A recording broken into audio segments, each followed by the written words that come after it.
Cordial saludos, ¿cómo están, queridos hermanos, queridos amigos? Hoy vamos a empezar cómo interpretar las escrituras, cómo vamos a hacer para interpretar las escrituras. Es una pregunta, ¿no? Estamos aprendiendo que la Biblia es un libro, no es complicado, de ninguna manera, no es complicado, pero sí es complicado cuando no nos encontramos con las reglas de la interpretación. O sea, si lo interpretamos de nuestra fórmula, de nuestra manera, pues sí va a ser complicado.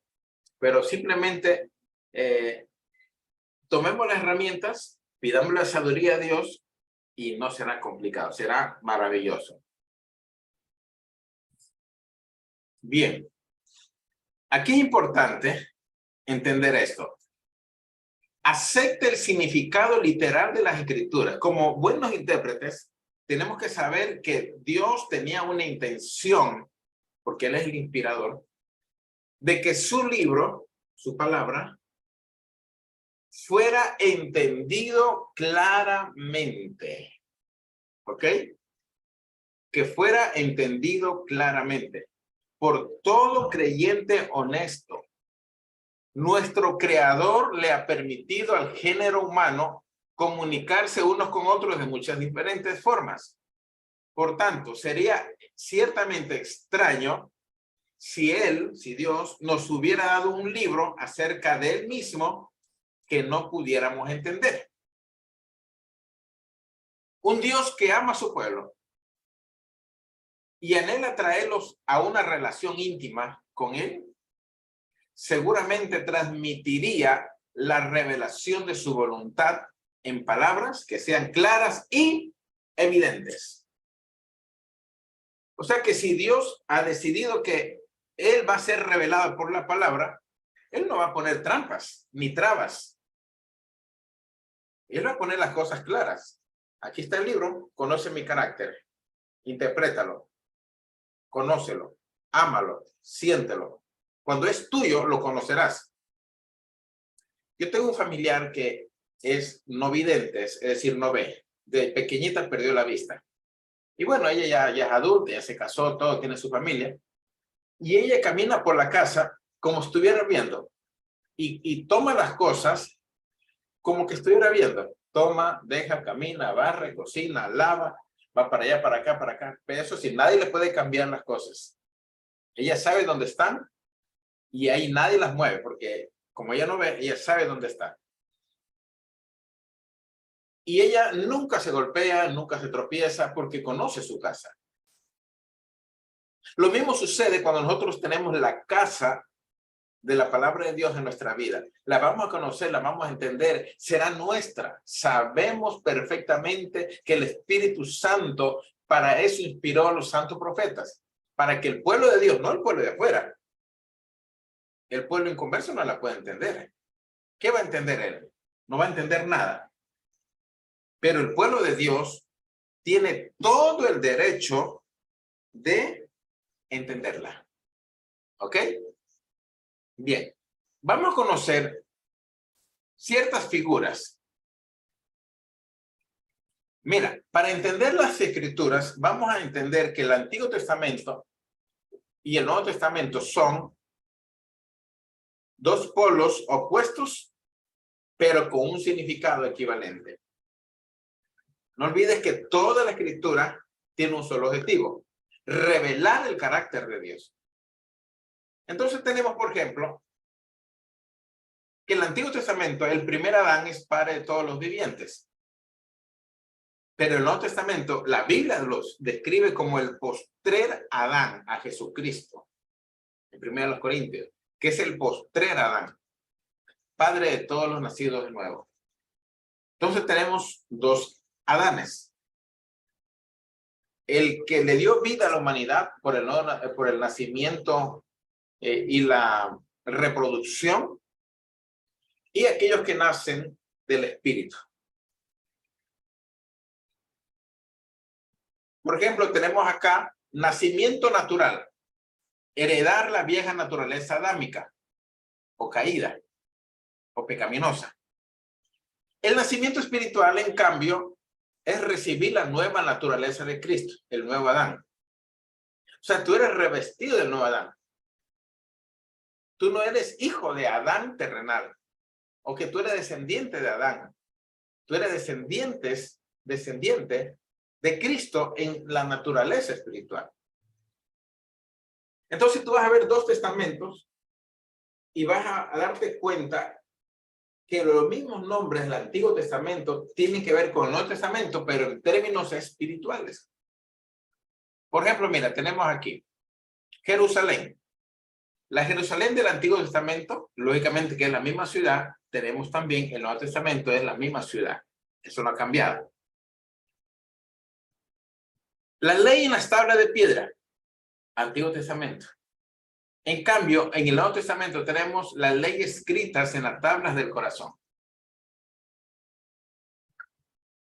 Por ejemplo, hay un versículo que dice que la letra mata, más el espíritu vivifica.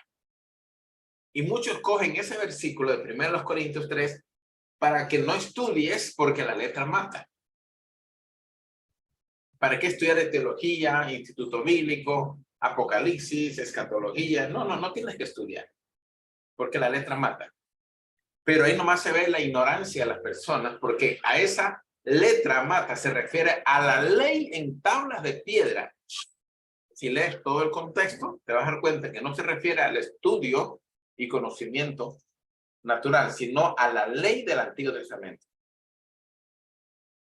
Por eso, cuando dice la letra mata, se refiere que si tú quieres guardar la ley, la letra escrita en piedras, pues la ley escrita en las tablas del corazón es diferente, porque este será mi pacto, dice, que estableceré mis leyes en vuestros corazones y haré que andéis en mis estatutos y pondré mi espíritu en vosotros. Ese fue el pacto que habla Jeremías 31 y Ezequiel 36, que se cumple en Mateo 26, cuando Cristo dijo, esta es la sangre de mi pacto que por muchos es derramada. Tenemos acá, por ejemplo, la muerte física, separación temporal entre el alma y el cuerpo. Pero acá en el Nuevo Testamento se está hablando la muerte espiritual, la muerte segunda, separación eterna. Es una muerte más fuerte. Aquí se está hablando solamente de una muerte natural, donde dice Salmo 116, dice, estimada es a Jehová la muerte de sus santos. Salmo 48:14 dice, este es nuestro Dios eternamente y para siempre. Él nos guiará aún más allá de la muerte.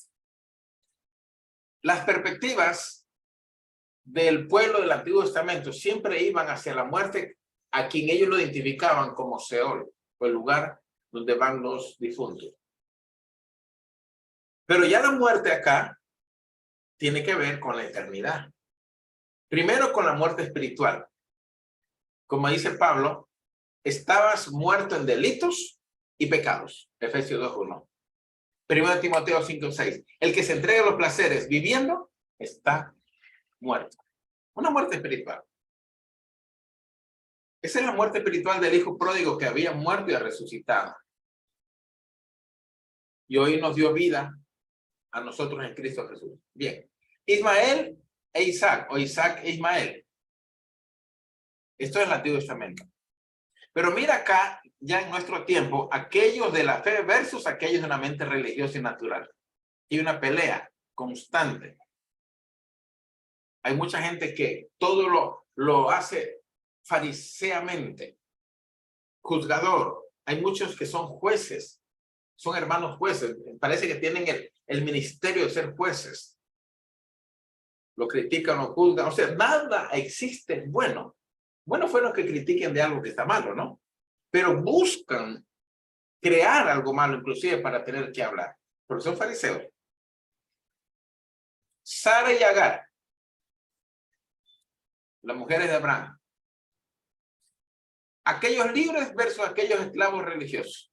Nota que el significado en el Nuevo Testamento lo espiritualiza, aunque es literal porque se refiere a la revelación del carácter de Dios con respecto a su pueblo. O sea, no estamos espiritualizando y ser dogmáticos. Es literal en el contexto, es literal en el significado. Es literal en lo que Dios quiere decir. Y Es espiritual en la aplicación. Es espiritual en el discernimiento. Por eso toda la interpretación, mira, y la única interpretación legal, real, que nunca fallará, es la interpretación literal. ¿Por qué es literal? ¿Lo que es literal? Literal es lo que el autor quiso decir, lo que el autor pensó, lo que el autor habló, y todo lo que el autor quiso decir se refiere literal. Y de esa literalización podemos sacar entonces metáforas, significados, principios, aplicaciones, sobre la base de la literalización. Pero yo no le puedo quitar a ese significado literal un significado místico, espiritual, alegórico, porque sería deshonesto con el autor bíblico. Por ejemplo, antiguamente, Israel tenía las fiestas. La fiesta de la Pascua, la fiesta del tabernáculo, la fiesta de las trompetas, bueno, es la misma, ¿no? Las fiestas de Yom Kippur, las fiestas, bueno, tantas fiestas que hay. Pero ahora en Cristo Jesús experimentamos las fiestas espirituales experimentadas en nuestra vida personal. Estamos de fiesta con Jesús. ¿Se acuerdan el coro? Las fiestas espirituales nada tienen que ver con la fiesta de Israel. Nosotros no somos israelitas para estar celebrando fiestas, aunque esas fiestas tenían un contenido espiritual cristocéntrico. No solamente son fiestas donde venían viva la fiesta. No, no, no. Ahí estaba glorificando ese Dios, porque son las fiestas de Dios.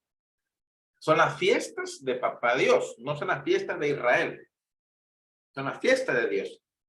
Pero esas fiestas te llevan a Cristo, esas fiestas te llevan a la palabra, esas fiestas te llevan a la salvación, esas fiestas te llevan al carácter de Dios revelado en la actitud de cada uno.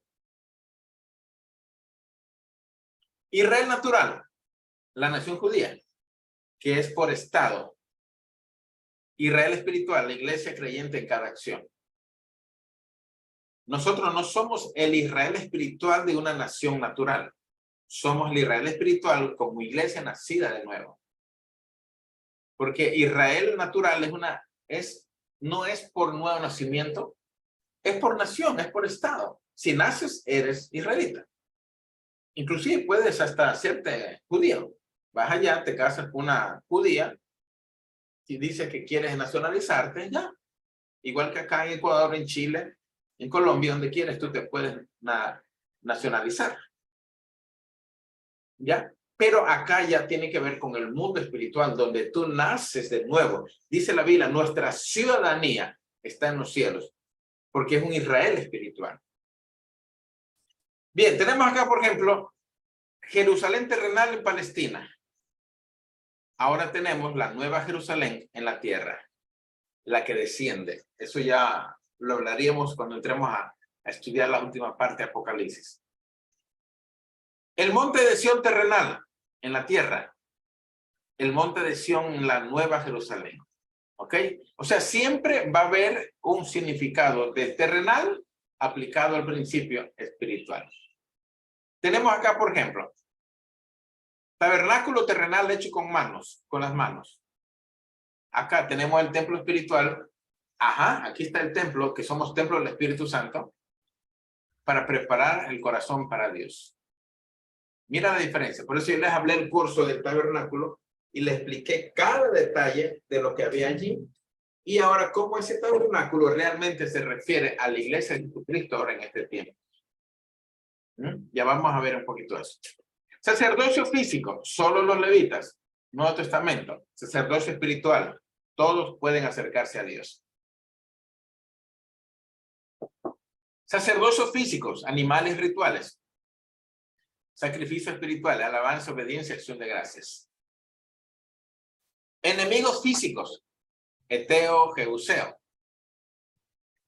Enemigos espirituales, orgullo, dureza espiritual, maligno. O sea que el mismo Eteo, el mismo Jebuseo es un espíritu.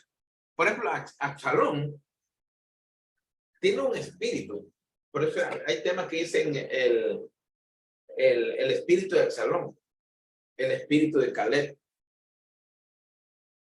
de Acab, de Josué.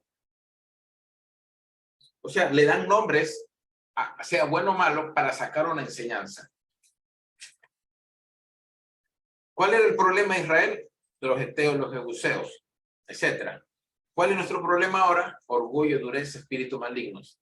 En la misma guerra,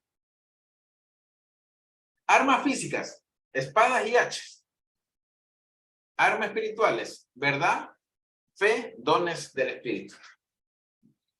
O sea que la aplicación del Antiguo Testamento al Nuevo Testamento es muy fácil.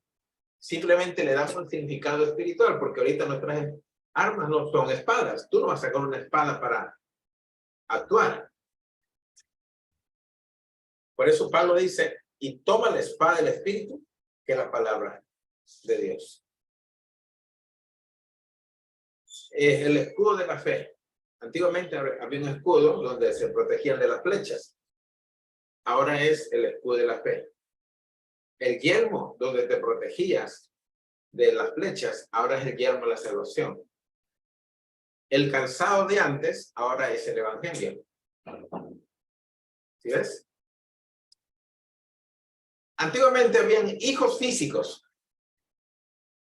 Hijos. Por eso le dijo Dios a Israel, vosotros sois hijos de Dios.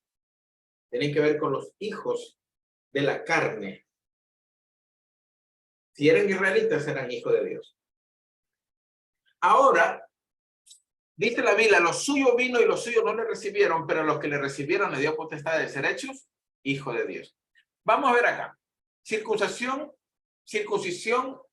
natural, la carne. Ya te imaginas cómo los judíos trabajaban en la circuncisión de la carne para cumplir el pacto que Dios le hizo a Abraham. Ahora nadie tiene que hacerse eso, porque es la circuncisión del corazón. Viaje físico, antiguamente era de Egipto a Sión. Por eso la Biblia dice en Isaías 31, hay de los que descienden a Egipto, o sea, al mundo. Y acá en el Nuevo Testamento significa la mundanalidad y la santidad, que es Sión. Herencia física, la tierra de Canaán. Hoy prediqué eso justamente en la iglesia. Herencia espiritual, una relación, un llamado, un pueblo. Entonces, cuando nosotros no nos encontremos, tanto en el Antiguo Testamento como en el Nuevo Testamento, vamos a encontrarnos un tipo de.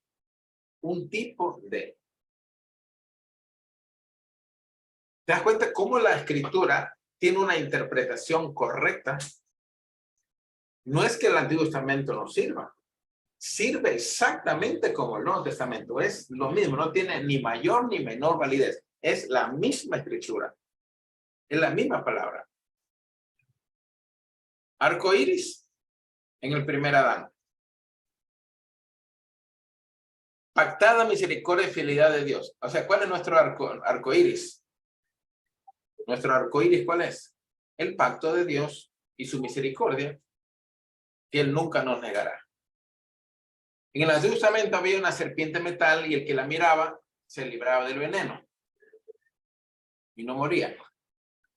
Ahora representa la crucifixión de Cristo. Entonces aquel que mira a Cristo, el veneno del pecado, no lo mata. El cordero pascual era un cordero literal. Sacrificaban por la mañana y la tarde todos los días por pacto perpetuo para mantener limpio el pueblo de Dios con la sangre de los animales a causa de la pureza de los pecados. Ahora, en Cristo Jesús, Él es el Cordero Redentor. Murió una sola vez. No tiene que morir todos los días, mañana y tarde. Una sola vez por los justos y los injustos. Por toda la humanidad. Pan y vino en el Antiguo Testamento. Lo que era representativo de Cristo metafóricamente, ahora representa el cuerpo y la sangre de Cristo. Representa, no es. Como dice la Iglesia Católica, que cuando tú comes el pan, te comes a Cristo. Y por eso cuando te dan el pan en la boca, dice, cuerpo de Cristo. Cuerpo de Cristo. No, no es el cuerpo. O sea, se comen a Cristo todos los domingos. Representa a Cristo. Jonás dentro del pez, sepultura y resurrección. Sumo sacerdote, sacrificio, santuario. Jesús, sacrificio de Cristo, el cielo. ¿Ven? Está claro, ¿no? De esa forma vamos a interpretar las escrituras para verlo. Por ejemplo, mira, como el caso de Abraham, que es el tipo de todos los seres humanos que serían justificados por la fe. Por la fe. Tipo de animales. Por ejemplo, la sangre de los animales sacrificados es un tipo de la sangre de Cristo vertida en el Calvario para perdón de pecados. Esta es la simbología. Como Moisés levantó la serpiente, aquí está. Mira la serpiente de bronce, se sanaba. Mira a Cristo, te salvabas. Por ejemplo, hay un tipo institucional, por ejemplo, el sábado. Es la figura de descanso eterno de los creyentes. Nota lo que dice. Es la figura del descanso eterno. Miren bien lo que estoy diciendo. El sábado significa reposo. Venid a mí los que estáis trabajados y cargados, que yo os haré descansar. Está hablando del reposo. El sábado tiene como objetivo no descansarlo, no trabajar como hoy lo pintan las sectas, sino ministrar el alma de la persona para que se encuentre con Dios. Por eso dice que el sábado era santo, era sagrado. 6 días trabajarás y el 7º reposarás, porque santo es a Jehová. No es descansar en sí, no trabajar nada más. No, no tiene que ver con el descanso físico, sino con el descanso espiritual. Es un tipo del descanso en Cristo Jesús. Porque hemos entrado al reposo, dice Hebreos, al reposo eterno. La Pascua es la cena del Señor. Mira, antiguamente se comía pero bastante. El tiempo de Israel no comía un pancito y un vasito ahí de jugo de uva. No, antiguamente se comía un cordero pascual. Y eso era una vez al año. Digamos, la cena del Señor era una vez al año, pero comía en una fiesta. Había movimiento, había fiesta, había alegría, había de todo. Ahora en Cristo Jesús, Él es nuestra cena. Por eso cenamos para recordar la muerte del Señor hasta que Él venga. Acontecimiento de este mundo. El éxodo de los israelitas tienen un claro antitipo de la liberación del pecado por Cristo en cuanto creen en Él. O sea que tenemos ahora que así como el éxodo fue la salida de Israel de la esclavitud de Egipto que representa el pecado, ahora nuestro mundo es Egipto, o Egipto es el mundo, y salimos del pecado a la liberación por medio de Cristo Jesús. Aquí están todos los versículos para que lo lean en sus casas con tiempo, porque no puedo demorarme tanto tiempo en esta parte. El diluvio, en ciertos aspectos, es un tipo del bautismo, porque es el agua y el agua representa la palabra, etcétera. Entonces aquí vemos cosas institucionales que representan algo muy importante. Vamos a ver la simbología, por ejemplo. El símbolo es un ser, un objeto que representa un concepto abstracto, invisible, por alguna semejanza o correspondencia. Así el perro, por ejemplo, hablemos de la naturalidad. Es símbolo de la fidelidad, la balanza, la justicia, el cetro de la autoridad, la bandera, la patria, el ramo del olivo, la paz, etcétera, ¿no? Pero ahora hay símbolos que son netamente bíblicos, porque el perro no es símbolo de fidelidad, sino del pueblo gentil en el contexto bíblico. ¿Ok? Bien. Y se refiere acá a aspectos determinados de la obra de Dios en su relación con los hombres, por ejemplo, el simbolismo del arco iris. El arco iris ha llegado a universalizarse, pero tiene un origen en la promesa de Dios a Noé, de que nunca más iba al mundo a morir por lluvia. Pero hoy ya sabes quién usa el arco iris, ¿no? Con movimientos políticos, movimientos de, ¿cómo se llaman esas iniciales? LGTB, no sé cuánto. Y bueno, usan el arco iris para muchas cosas. Aquí hay un movimiento político que usa el arco iris Pero realmente el arco iris le pertenece a la Biblia y va dirigido al pacto de que el mundo no va a morir anegado en agua. Eso. Ahora, vamos a las dificultades de la simbología, porque no olviden que estamos interpretando del Antiguo al Nuevo Testamento, ¿no? Un objeto determinado no siempre tiene el mismo simbolismo. Por ejemplo, el fuego puede ser simbólico, es decir, para la purificación, como dice Pedro, el fuego es la prueba.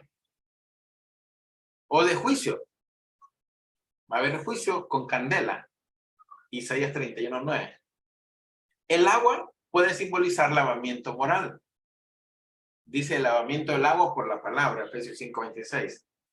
También representa la salvación. Porque el Señor le dijo a la mujer samaritana, el agua que yo les daré saltará para vida eterna y nunca más tendrán sed. Está hablando de la salvación, que es el agua. La vida eterna, por ejemplo, es abundancia dada por el Espíritu Santo. La levadura se usa como símbolo de maldad. Es símbolo también de algo que promueve el crecimiento de cosas buenas. Ahora, miren esta parte. Por eso, el intérprete debe decidirse no por el significado que más abunde en la escritura, sino por el que esté más en consonancia. ¿Con qué? Con el contexto. Por alguien dijo, como el infierno es fuego. Entonces, hay un versículo que dice, cuando pases por el fuego, no te quemarás. Entonces, dijeron que las personas podrían irse al infierno y no les va a pasar nada. ¿Por qué? Porque como el fuego es candela, el fuego no se apaga, dice, ¿no? Entonces, están ya interpretando de una manera desviada. Ya no es de una manera correcta. No podemos simbolizar la palabra fuego para todo lo que pase como algo malo. La Biblia dice que Cristo tiene ojos como llama de fuego. También dice que Dios es fuego consumidor. Entonces no podemos decir que el fuego es malo. El fuego purifica, pero también destruye. Entonces, ¿qué vamos a interpretar del fuego? ¿Que es malo o que es bueno? Para eso tenemos que ir al contexto. Y para eso vamos a ser los mejores intérpretes para no tener problemas. Por ejemplo, aquí, clasificación de los símbolos. ¿Se acuerdan que, bueno, aún no hemos entrado a la Nueva Jerusalén, aquellos que están en Apocalipsis, ¿no? Aún no entramos. Pero la Nueva Jerusalén tiene un significado y mira aquí. Puede servirnos de ejemplo el símbolo material del arca, el testimonio colocada en el lugar santísimo del tabernáculo. Es una Nueva Jerusalén en cubo, cuadrada. Es una ciudad cuadrada. Nota lo que dice, cuadrada. Es un cubo. ¿Y cómo puede ser una ciudad hecho cubo? ¿Cómo puede ser una ciudad cubo? No hay, ¿no? No podemos. Entonces, mira aquí, la forma cúbica del sacrosanto recinto, hablando del arca del pacto, ya nos habla de la perfección absoluta del lugar en que Dios habita con toda la gloria de su santidad. Qué bonita palabra, ¿no? En el Nuevo Testamento, bueno, esto lo vamos a ver después. Mira, vamos a mostrarles algo aquí, déjenme ver. Vamos a mostrar algo aquí importante para que se den cuenta. Mira, aquí está, el arca del pacto. Esta clase yo se las di, ¿se acuerdan? Bien. Nota que este es esta parte aquí, déjenme agrandarla un poquito. Ya. Mira. El lugar santísimo y el lugar santo. El lugar santísimo es esto, este cuadro, este cubo, y este es el lugar santo. ¿Listo? Bien, observa aquí. Tiene 10 codos de largo. Este lugar santísimo. Aquí está el velo que les mostré la vez pasada. Acá atrás del velo, ¿qué está? El altar de incienso. ¿Qué más está al lado? La mesa del pan de propiciatorio. Y enfrente está, ¿qué cosa? El candelabro. Aquí está el lugar santo. Pero aquí es el lugar santísimo. Mira que es un cuadro. Este es el trono de Dios en la tierra. Por eso el sacerdote entraba una vez al año a donde está el arca del pacto. Al lugar santísimo que queda detrás del velo. Y mira cuánto medía. 10 codos de largo. 10 codos de ancho. 10 codos de alto. O sea, 4.60 por todos lados. ¿No te das cuenta que está representando la Nueva Jerusalén? Mira, esto es lo que había dentro del lugar santísimo. El sumo sacerdote ingresaba al lugar una vez al año, el día de la expiación, para rociar sangre en el propiciatorio, la tabla del arca, que está aquí, para expiar los pecados del pueblo. Y ahí en el lugar santísimo estaba el arca del testimonio. Y dice que Dios está sentado donde están los querubines. Estos son los cuernos de oro, donde ponía el sacerdote la sangre una vez al año para expiar. Y acá adentro, ¿qué estaba? ¿Se acuerdan? El maná escondido, la vara de Aarón y las tablas de la ley. Estaban aquí. Entonces, si el lugar santísimo es este, ¿no te das cuenta que es exactamente la misma Nueva Jerusalén en todo su esplendor, en toda su gloria? Si te das cuenta que es lo mismo, el lugar santísimo. Es decir, está diciendo que va a bajar el lugar santísimo. Y se le describe como la Nueva Jerusalén. Por eso dice, he aquí el tabernáculo de Dios con los hombres, y Dios mismo estará con ellos como su Dios. A veces nosotros nos enfocamos en una ciudad literal. Y claro que el cielo es una ciudad. Ahí vive la iglesia, los ángeles. Pero no es al contexto físico, material de nuestro concepto ciudad. Los Ángeles, Nueva York, París. No está hablando de una ciudad tipo humano. Buenos Aires, ¿te das cuenta? Madrid. Estamos hablando de la ciudad que representa la ciudadanía, donde Pablo dice más, nuestra ciudadanía está en los cielos, de donde también esperamos al Señor Jesucristo. ¿Que hay una ciudad? Claro que hay una ciudad. Cristo dijo, en la casa de mi Padre muchas moradas hay. Si no fuera, yo lo hubiera dicho. Voy pues a preparar lugar para vosotros, y si os preparare el lugar, vendré otra vez. Bien, leamos otra vez aquí. La forma cúbica del sacrosanto recinto ya nos habla de la perfección absoluta del lugar en que Dios habita con toda la gloria de su santidad. Compare la descripción de la Nueva Jerusalén en Apocalipsis 21:16. Aquí está el tabernáculo. Aquí está el lugar santísimo. En este pedacito de aquí salía la gloria de Dios. Y esto era la Shekinah.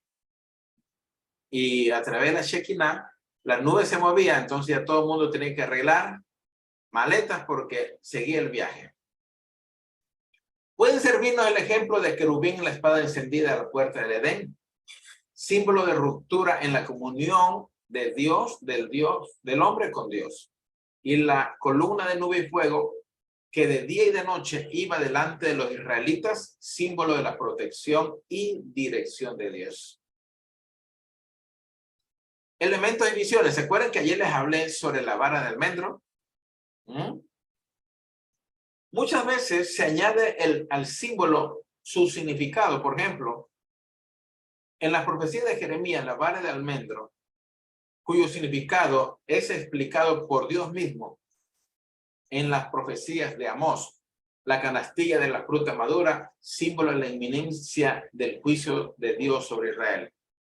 En Ezequiel, por ejemplo, vemos el valle de los huesos secos, y ahí esos huesos secos que se recubren de tendones, carne y piel para alojar un nuevo espíritu, figura del Israel restaurado. Ahí no está hablando de una resurrección como la que la Biblia dice, la primera o segunda resurrección.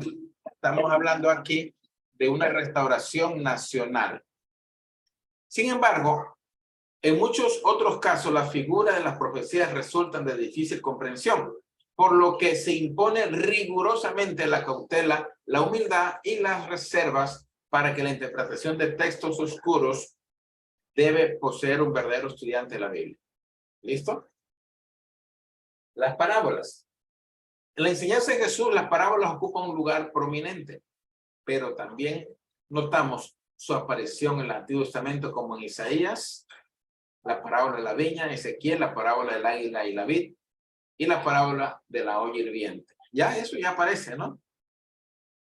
La parábola es una historia que usa situaciones imaginarias de la vida real. Es decir, no es algo real que sucedió. Se está creando una imaginación, pero de la vida real. Es una parábola. No vas a contar una historia que sucedió en la vida real.